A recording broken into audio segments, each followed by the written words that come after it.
It's a time for package from China.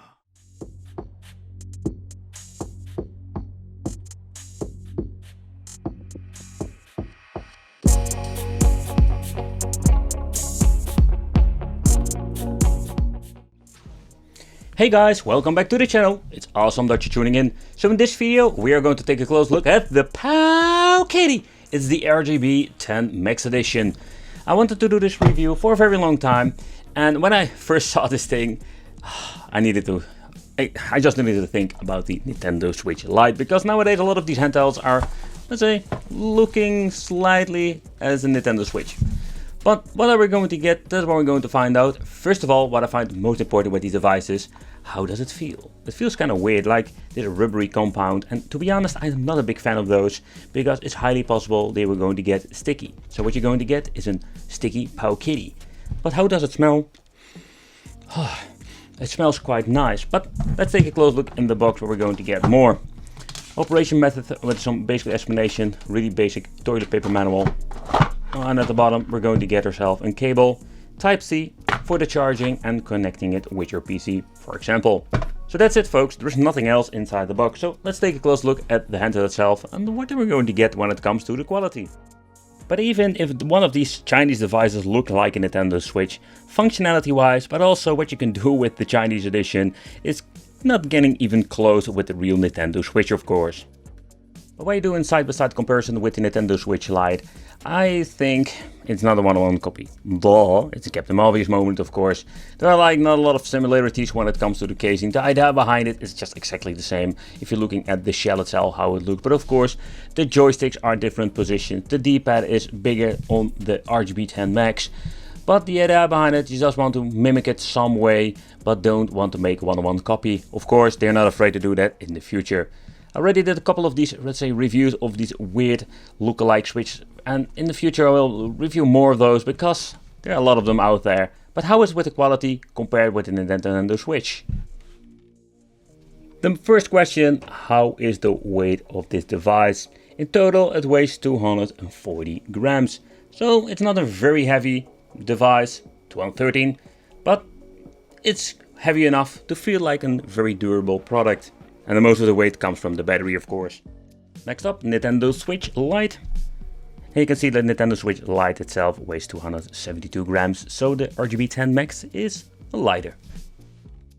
But how is the quality when it comes to the controls? Because when it comes to these Chinese handhelds, it is always a mixed bag, a disappointment, or some very rare cases I'm very satisfied. First of all, the position of all the buttons, they are very nice. I must say that the joystick, they position them very well, because I'm a D-pad guy. Another thing I like about it, that the position but also the height of the joystick is just perfect, because if you just want to play it, some with these joysticks, they're going to stick in your finger, and that is not the case with this version. So the D-pad itself feels quite nice. The joysticks are similar to a Nintendo Switch. The shoulder buttons, we have 4 of them, so we have all the necessary buttons if you want to play some later systems. Think about PlayStation 1.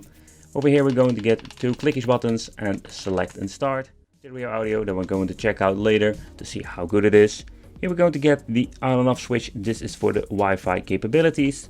We're going to get 2 Type-C connections. In headphone jack out, the TF slot, volume control, and here we're going to get the reset and powering on the on and off switch. So let's hold it for a couple seconds so you can boot it up.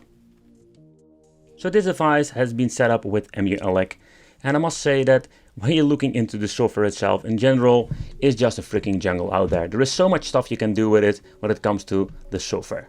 And that is just one to point out my good buddy Retro Game Corps. And this guy has made so many of these videos, it's just ridiculous. He made very extended videos which software is the best for your personal needs. Okay guys, it's time for the wicked nerdy time. So the brand is the Powkiddy RGB10 Max.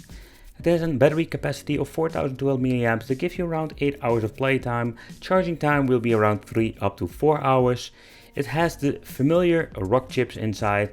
This rock chip they are using for a lot of these systems, but it has a lot of potential when it comes to emulating some old school retro games. And 5-inch IPS display. It's not the best display I've seen, but it looks quite nice. Okay, we can talk about specs all freaking day. But in the end, what you're going to get with these more expensive Chinese handhelds, more capability when it comes to playing some video games. Combined with ME-ELEC, it's just crazy how much stuff you can play. When it comes to the old stuff, 8-bit, 16-bit, it will run just fine. That's the thing that you're always going to get with most of these expensive systems. But where it's getting really interesting is where we're going to get Sega Dreamcast. That is the question, will it run? Most of the time these devices are not powerful enough to run PlayStation Portable. I'm just going to say it up front. So if you're thinking, hey, can it play God of War? No, it can't play God of War. Because that is a really demanding game. Maybe some two-dimensional basic shoot-em-ups for PlayStation Portable can be running on some frame skip or just with full 60 FPS. But that's something you need to take consideration. They are really great devices. We have a lot of potential with these. But still, when it comes to the specs, it looks kind of beefy, but in my opinion, it isn't. So the first thing I'm noticing is that the speaker itself is very loud. But sadly there's only one, so that is just a big epic fail if you ask me. The D-pad itself plays okay.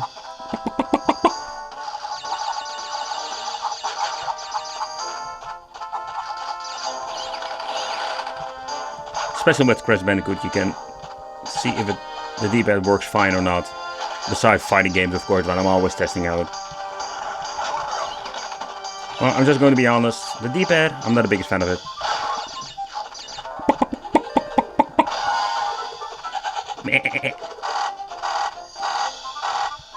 But when it comes to PlayStation emulation, nah.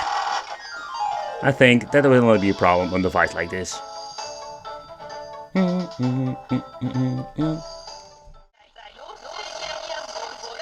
But sadly with the RGB10 Max, you can see like what Sega Dreamcast already pushes this thing to the limit. If you're going to mess around with the software itself, it's highly possible you can get some better performance. But overall, it's quite disappointing if you ask me. Maybe in the future if they're going to bring out different ME-ELEC versions in combination with another emulator, it's highly possible that we're going to get better performance. But don't forget that these devices, even though they are quite expensive nowadays, you're going to get a lot of great features like a beautiful display. They are not really powerful. And I have seen this game running on many devices out of the box without any issue. So a great example is this game, Bomberman. It is really demanding and it is supported very well by the emulator itself. And look at this, it's playable. It still has some hiccups and it looks beautiful on this display.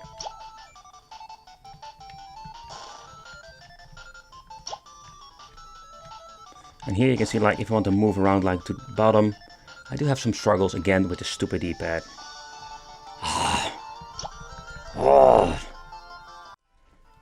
But okay, if you want to play some old school games, that will be not a problem at all.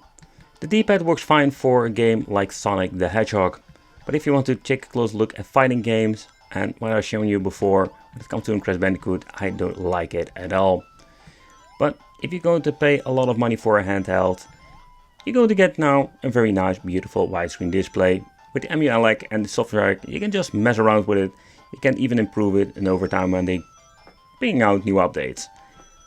But the only downside is you're paying a lot of money for a device and a lot of stuff you will not maybe use. So that's something you need to take consideration for yourself. Do you want to buy a handheld for a lot of money for playing old school games? Because there we're going to get a lot of different options. There is so much nowadays you can play these old school games on. The RGB10 Max. I'm just going to be honest with you guys. This is not one of my favorite handhelds. It looks nice when it looks at the quality. The D-pad itself, it's not the best D-pad I've played with. In combination with the joysticks, it's not a bad product. But when you're looking at the performance, what you're paying for it, there are so many options out there nowadays. And maybe in the future we'll make like a top 5, top 10 or a complete guide where I show you my favorite systems that I've reviewed over the years. Because when it comes to these handhelds, oh man, it's just a gigantic jungle out there with options where you can choose from. I want to thank you for watching. Consider subscribing, hit the little bell, become on the Wicked family. And I will see you in the next video.